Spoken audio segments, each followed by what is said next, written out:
Olá, este é o Conexão Futura aqui pelo canal Futura e também pela internet. Saiba tudo sobre o nosso programa acessando o site futura.org.br/Conexão Futura. Aqui você encontra os destaques da semana, outros episódios do Conexão Futura e também acessa os links para as nossas redes sociais, o Facebook, o Twitter e o nosso canal no YouTube.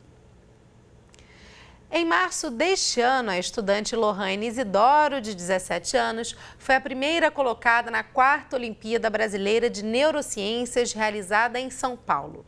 A conquista garantiu a única vaga para representar o Brasil na 16ª International Brain Bee, a Olimpíada Internacional de Neurociências, realizada em julho na cidade de Copenhague, na Dinamarca.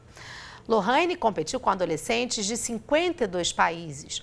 Voltou com o 18º lugar geral das provas e foi a primeira estudante de escola pública a representar o Brasil na história da competição.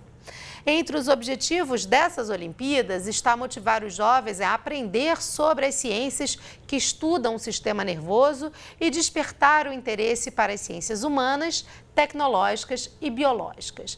Mas você sabe, afinal, o que é neurociência?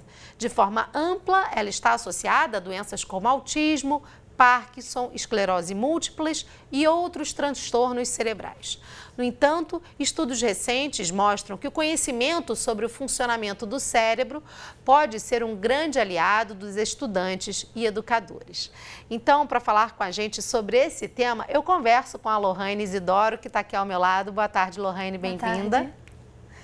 E também com Celso Antunes, consultor de educação do Canal Futura. Boa tarde, professor Celso. Bem-vindo mais uma vez. Muito obrigado.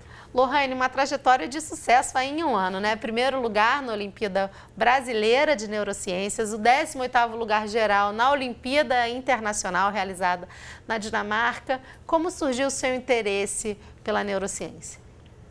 Foi no final de 2014, em dezembro, que eu vi um cartaz na escola que falava sobre a Olimpíada de Neurociências e sobre o curso de verão em Neurociências. Então, como não é uma matéria que a gente não estuda com aprofundamento no colégio, e eu achei muito interessante na hora quando eu observei a palavra neurociências, então eu comecei a pesquisar, fui ao auxílio da internet e procurei sobre o curso, sobre a Olimpíada e por conta própria comecei a estudar. Você também procurou a sua professora, né? Uma professora que coordenava a participação dos estudantes. A Lohane estuda no Colégio Pedro II, é um colégio público federal aqui do Rio de Janeiro, na unidade do Engenho Novo, né, Lohane? E aí você procurou, então, uma professora que coordenava isso, né? Como é que foi a sua parceria com essa professora? O que ela te mostrou sobre a neurociência? E como é que isso foi despertando ainda mais a sua vontade em participar da competição? Sim, eu entrei em contato com a professora Camila, que é a professora que está envolvida nesse projeto no Colégio Pedro II, na minha unidade, e ela começou a emprestar para mim os livros de graduação e pós-graduação que ela tinha de neurociências, e eu estudava e quando tinha dúvidas, ela sempre marcava alguns horários para mim, para ela ia e tirava as dúvidas que eu tinha e me passava algumas informações sobre os conteúdos. Aí, a partir disso, eu comecei a estudar mais, ler alguns artigos também sobre a área. Bacana. Já volto a conversar com você, Lohane. Professor Celso, de forma ampla, nós conceituamos aqui o que é a neurociência, né? Que é o estudo do sistema nervoso e que é muito utilizado nas áreas de medicina, né? Doenças como Alzheimer, esclerose múltipla, mas isso vem se ampliando, né, professor? O que é a neurociência para quem não conhece esse tema? É a resposta às perguntas sobre como o cérebro humano aprende e como o cérebro humano guarda.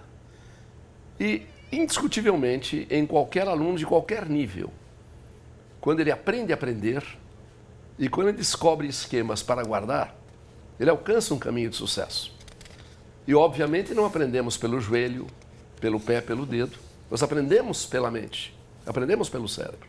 E a neurociência, estudando o cérebro de maneira geral, tem um capítulo particular que se volta para o processo de ensino e de aprendizagem. E eu fico, assim, extremamente lisonjeado de estar sentado a uma aluna brasileira que, de uma certa forma, compete internacionalmente sobre um tema que mesmo os professores brasileiros ainda tem referências não muito significativas. Porque neurociência não é nenhuma disciplina na escola, né, professor? Isso é muito interessante também, né? Ela aparecia aí como um estudo paralelo, se a gente pode chamar assim, ao currículo tradicional, né? E trazendo já tantos resultados para uma aluna que enfrentou os conhecimentos sobre a neurociência pela primeira vez, né? É verdade. Quando começou a desabrochar as neurociências, nos anos 90, se percebeu que o cérebro humano é plástico. E na medida que ele é plástico, ele se transforma por efeito do ambiente. Então, que era possível levar uma pessoa ao desenvolver o cérebro, aprender mais, aprender melhor, aprender outras línguas, se comunicar e abrir determinados fundamentos, como a inteligência, como a ética, como, enfim, os valores. E tudo isso é muito novo, mas indiscutivelmente um caminho irreversível. Não se volta atrás. Lorraine, você falou que se preparou com alguns livros, né, fornecidos pela sua professora, Camila, que te ajudou na preparação. Como é que você conseguia dividir o seu tempo, né, em se preparar para a Olimpíada Brasileira num primeiro momento e as disciplinas da escola? E também estudar para neurociências ajudou no seu aprendizado das outras disciplinas? Sim, eu sempre achei muito interessante entender como os sistemas do corpo se organizam, como eles funcionam. Então, eu tenho muito interesse em estudar a biologia. Então, foi uma coisa praticamente natural. Você já gostava disso? Sim, já gostava de biologia, essa parte humana, tanto a parte da ecologia também. Assim, a ciência, de forma geral, me encanta muito. Então, não foi muito difícil eu começar a estudar. Eu peguei os materiais e, no caso, um dos livros que ela me apresentou era o BER, que é um livro bem conhecido de neurociências, e é bem grande. E eu não fiquei com medo de usá-lo, apesar de ter bastante conteúdo. Eu fiquei até mais animada por ver que tinha tanta coisa que eu não sabia e que eu podia aprender. Então, eu comecei a ler naturalmente o livro, separava algumas partes, fazia anotações, fazia desenhos também, que eu acredito ser muito importante para o aprendizado. Explorar diversas formas de conhecer, de aprender. Então, desenhando, fazendo as anotações, nós conseguimos fixar melhor os conteúdos. Legal. Professor, como é que a neurociência ajuda na compreensão de outras áreas do conhecimento, como, por exemplo, a educação? O fundamento da neurociência é que o cérebro humano é plástico, e na medida em que ele é plástico, ele se transforma. E talvez a analogia mais similar possível é comparar o cérebro com os músculos. Qualquer pessoa pode ter um desenvolvimento muscular maior, mais intenso, mais significativo, se exercita. Haja visto este momento de Olimpíada que vivemos, onde atletas do mundo inteiro desenvolveram seus músculos numa propriedade que os dá condições que pareciam impossíveis a outros seres humanos. Ora, se o cérebro é plástico, ele também, como os músculos, pode ser ampliado. E ao invés de aumentar o bíceps ou a capacidade de corrida ou do salto, ele aumenta a propriedade da memória, o desenvolvimento da inteligência, o desenvolvimento da compreensão e até os próprios relacionamentos humanos. De forma que é um campo que leva ao cérebro aquilo que já se sabia sobre o desenvolvimento aeróbico muscular. E como ela vem sendo trabalhada, professor Celso, na formação dos professores? Isso já tem se tornado uma realidade na própria formação dos professores ainda na universidade? Ou é preciso que os professores procurem cursos paralelos? Isso ainda não faz parte da dinâmica da formação universitária do professor brasileiro? Infelizmente, ao contrário do que a gente percebe em países onde o patamar educacional é muito alto, no Brasil a coisa ocorre pelo acidentalismo. Este ou aquele professor, dessa ou daquela localidade, se interessa mais por isso, passa abordagens referentes a isso, mas não existe um projeto a nível nacional, um programa financiado pelos poderes públicos ou não, que possam atualizar o professor para este processo. E, na verdade, o professor que aprende um pouco de neurociência, evidentemente ensina melhor e se torna um estimulador de inteligências, do processo de cognição, do processo de relacionamento humano, enfim, de tudo quanto faz do indivíduo esta qualidade insuperável que o indivíduo possa ter dentro de si. Lohane, a Lohane estava aqui concordando com o professor, né? Conforme ele ia falando aí do exercitar o cérebro, né, Lohane? É isso mesmo, que nem os músculos do corpo, como o professor falou, quando o atleta malha, trabalha esses músculos diariamente, exercitar o cérebro também precisa desse exercício diário. Isso, exatamente. Estão se desenvolvendo cursos que tentam capacitar os professores nessas áreas de neurociências.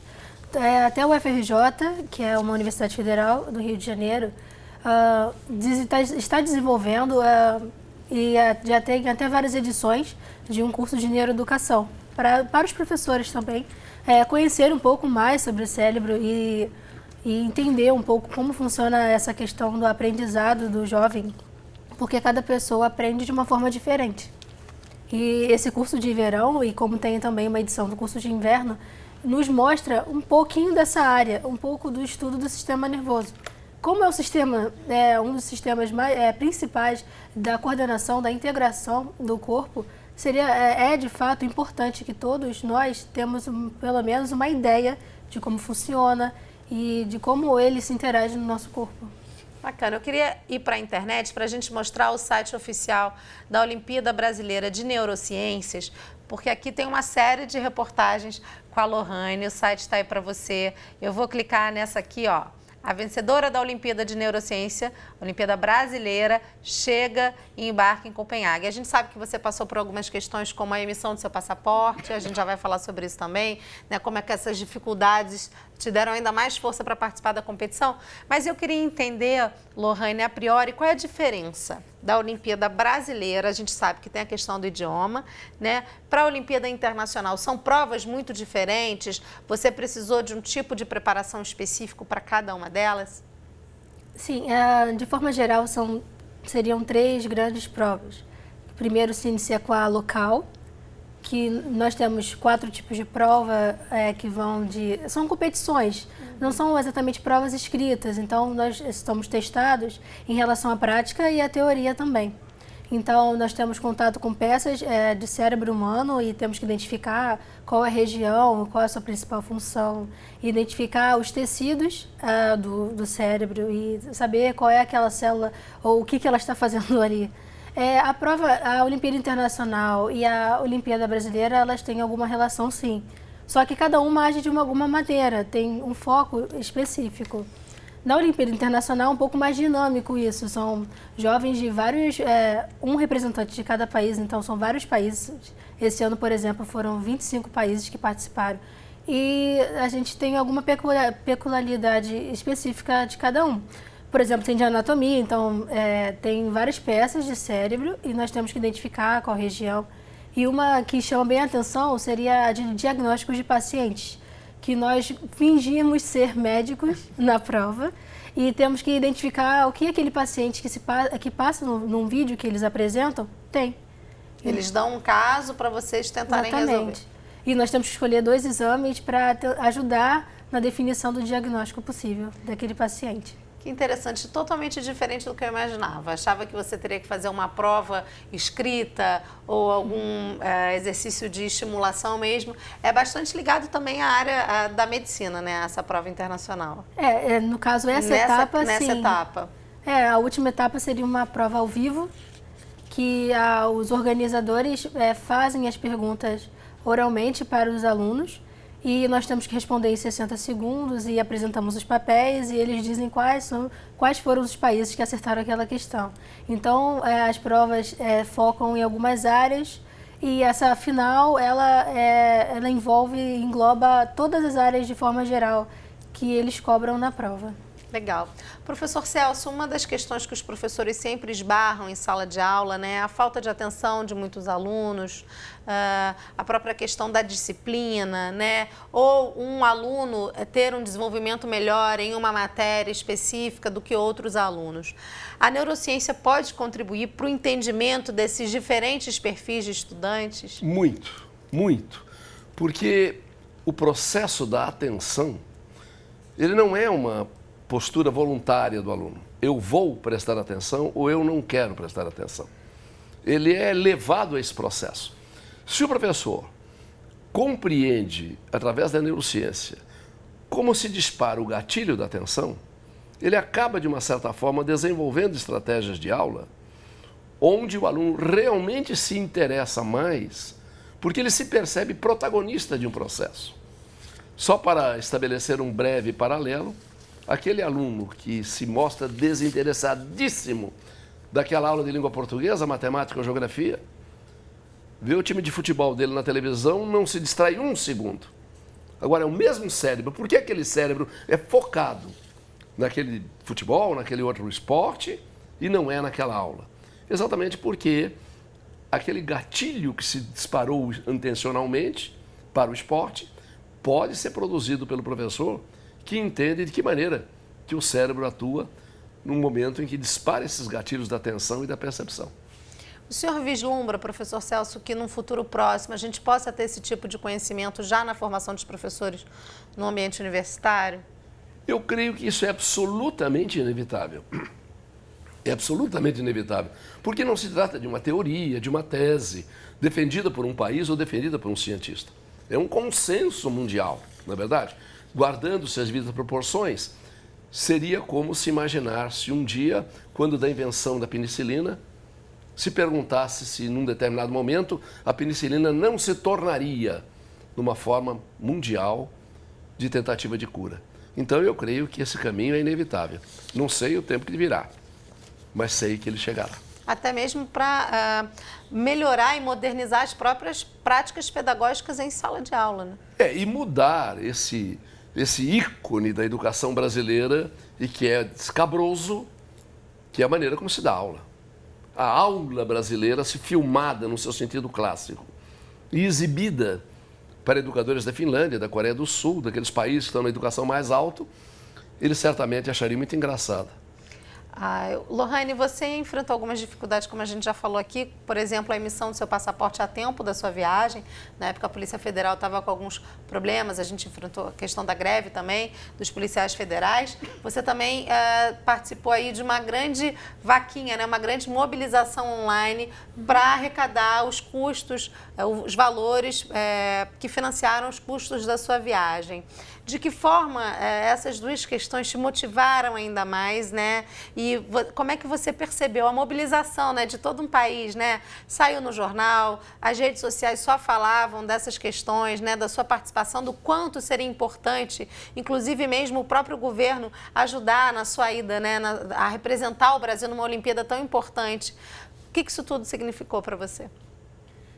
De fato, eu fiquei bastante feliz pela mobilização das pessoas, pelo interesse das pessoas em ajudar uma pessoa, um jovem, né, a realizar algum desejo, a realizar algum objetivo. Então, eu fiquei comovida pela ação das pessoas em ajudarem, porque até que foi bem rápido. A gente conseguiu a contribuição que ajudou, além do Colégio Pedro II, que ajudou a pagar a passagem, a vaquinha contribuiu também. Eu tô aqui, perdão de cortar, eu tô aqui com o site aberto, ó, vaquinha.com.br. Na página da Lohane, aqui você, pelo visto, está com um diploma, né, nessa foto da Olimpíada Brasileira, né? E aqui o objetivo era arrecadar 15 mil e foram arrecadados mais de 59 mil reais. E num tempo rápido, né, como você coloca. Sim, com o apoio da mídia, que fez essa divulgação, eu consegui, assim, no caso foi o comitê, que criou essa vaquinha com o intuito de levar o competidor à Olimpíada Internacional. Então, não importava qual fosse o campeão, seria feita essa vaquinha do mesmo jeito. Então, como eu ganhei, então eles colocam, sim, a Lohane precisa da contribuição. E foi com esse apoio das redes sociais e da mídia também, isso foi possível, ajudou muito as outras pessoas a terem o conhecimento de que alguém precisava. E eu fiquei, de fato, muito feliz, eu pude levar minha mãe comigo também e pude participar do campeonato e foi muito bom. Bacana. Professor Celso, o que significa, né? A Lohane é a primeira estudante de escola pública a participar dessa competição, voltou aí com um resultado maravilhoso, né? 18º lugar geral, num universo aí de 52 pessoas. E o que significa isso tudo, até de estímulo também para os estudantes que estão nos assistindo agora, que enfrentam dificuldades aí no ambiente escolar, desde a falta de professores, né? Passando pelas greves.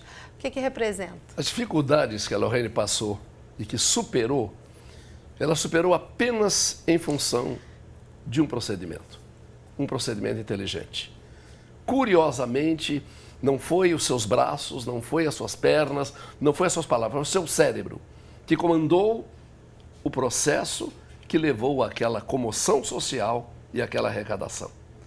E quando nós sabemos que a inteligência pode ser estimulada, que a inteligência não é um dom que a pessoa recebe de uma maneira acidental ou não, mas é um estudo, curiosamente, o que ela aprendeu em neurociências montou as estratégias com que ela se venceu e venceu os obstáculos da neurociência. A gente pode pensar também na neurociência como uma disciplina do currículo básico, professor Célio? Eu creio que sim. Eu creio que sim. Para desmistificar um pouco, talvez, tirar o nome neurociência. Mas laboratórios de memória, laboratórios de inteligência, laboratórios de criatividade. A palavra laboratório não pela presunção de recursos complicados, mas pela presença de alunos interessados e professores que conhecem a neurociência. Numa dinâmica como as próprias oficinas, né, funcionam. Exatamente. Você já imaginou se uma escola anunciar oficina de inteligência, oficina de criatividade, oficina de empreendedorismo, e realmente não é apenas um título, é uma ação que vai dominando os saberes da neurociência e da plasticidade cerebral, levanta esses resultados. É uma ideia que naturalmente pode fluir e que de repente, em muito menos tempo do que se espera, a neurociência deixa de ser uma conquista admirável de uma jovem de uma escola para ser uma bandeira do estudante brasileiro de maneira geral. Lorraine, você está no 3º ano do ensino médio. Vai fazer o Enem agora em novembro. O Enem está se aproximando e aí eu queria saber como você está se preparando para as provas do Enem e o que você quer estudar, qual caminho profissional você quer seguir. Sim, eu já estou começando a me preparar, está chegando. Eu acredito que o importante nessa fase, assim, já que a gente está bem perto, é treinar os textos, treinar a questão da leitura, já que o Enem é uma prova de resistência, são muitas questões, são muitos textos, então a questão de treinar a leitura, treinar a redação, que é uma das partes mais importantes, que mais pesa. Mais dá medo, né, nos estudantes, a gente sabe que é a redação também. Isso, porque trava um pouco, né? Você está com aquela força de estudando tudo e chega na hora você pode acabar travando. Uma prova longa também, né? Isso. Junta aí com outras disciplinas. São 2 dias de prova, bastante coisa. Eu estou estudando de forma todas as áreas e me atento também muito à sala de aula, então toda a informação que eu posso obter prestando atenção na aula, eu pego, estudo, revejo. Então, essa questão de prestar atenção na aula também é importante, porque é muito conteúdo. Então, é o conteúdo do ensino médio inteiro. Então, prestar bem atenção nas aulas, ler bastante, praticar, ter o hábito de fazer redações é bem importante. E estudar neurociência está te ajudando nessa preparação? Sim, sim, eu gosto de estudar de neurociências. E também no fato dessa questão do aprendizado, né? Na época que eu comecei a estudar, eu comecei a aprender essa questão do aprendizado, da plasticidade, da questão que o cérebro pode se moldar. Então, se você estudar e ter atenção, que não é uma coisa fácil, você consegue aprender melhor, consegue aprender mais. Então, ter foco, ter dedicação ajuda muito nesse processo. Você não respondeu, o que você vai tentar? Sim, medicina. Medicina. Legal, boa sorte então. Parabéns mais uma vez aí por essa história de sucesso, por esse ano de sucesso. Tenho certeza Obrigada. que o Enem também vai ser um sucesso. Infelizmente, nosso tempo já estourou, então queria agradecer a participação do professor Celso Antunes. Mais uma vez, muito obrigada. Eu espero que a gente possa voltar a falar sobre neurociências e educação em breve, professor. Torço por isso. Lorraine, muito obrigada, viu? Até uma próxima oportunidade. A você de casa, obrigada pela sua companhia. O Conexão Futura vai ao ar de segunda a sexta na tela do Canal Futura. Os horários estão aí na sua tela e a qualquer hora do dia ou da noite estamos no nosso site futura.org.br/Conexão Futura. Um beijo e até a próxima.